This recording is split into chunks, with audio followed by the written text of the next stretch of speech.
Hi, good morning. It's Ross Mkts from Australian Investment Research Services. Thanks for joining us. It's just coming up to the open of the Australian stock market at 10:15 Sydney time on June the 16th. Markets again very euro focused. We had some good news out of the Spanish, Irish and Belgium debt auctions last night, with the market being well bid for these debt instruments, and again showing that there is support for European sovereign debt. It allowed the market to rally off some interesting levels last night. Euro off 121.60 and the Australian dollar off 85 cents. This morning, this carried on with the Wall Street rallying very strongly again. Volatility still pretty high, but as has been the case for the last month, this time it's on the upside. S&P 500 closed at a new monthly high at 1115 level, with 1,120 key over the next 24 hours. Similar story with the SPY 200. It's closed up at 45.90. We expect the market though to find, again as per the levels this week, a lot of resistance around 46.50 on the ASX 200 index.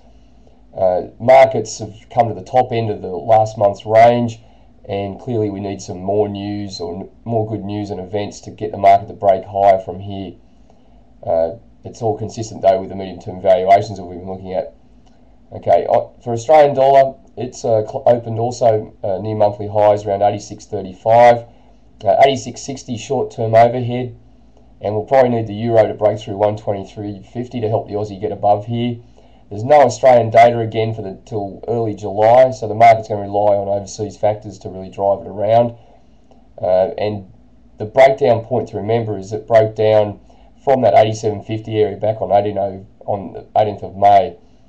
So the Australian dollar's obviously had a pretty good move, up about 8% off those 80-60 lows that it tested 3 times, including last Tuesday morning. So overall, markets trying to recover off the big capitulation sell-offs from late May on May 21st and May 25th. But we're at key levels again, and we're going to need some further information to really break high from here. On that point, we've got US housing starts and permit numbers tonight.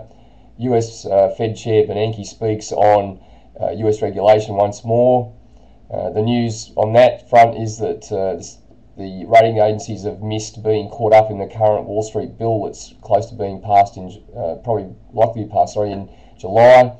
But there is ongoing European resistance to the ratings agencies, given that they continue to chase moves rather than predict them, which has been one of their key issues over the last 3 or 4 years. So on the day, we expect the market to open fairly strongly bid on the Australian stock market, but facing major resistance to get through the tops of where it really broke down from on the ASX 200, 46.50, and the Australian dollar at 87.50. So thanks for that, and we'll speak to you tonight.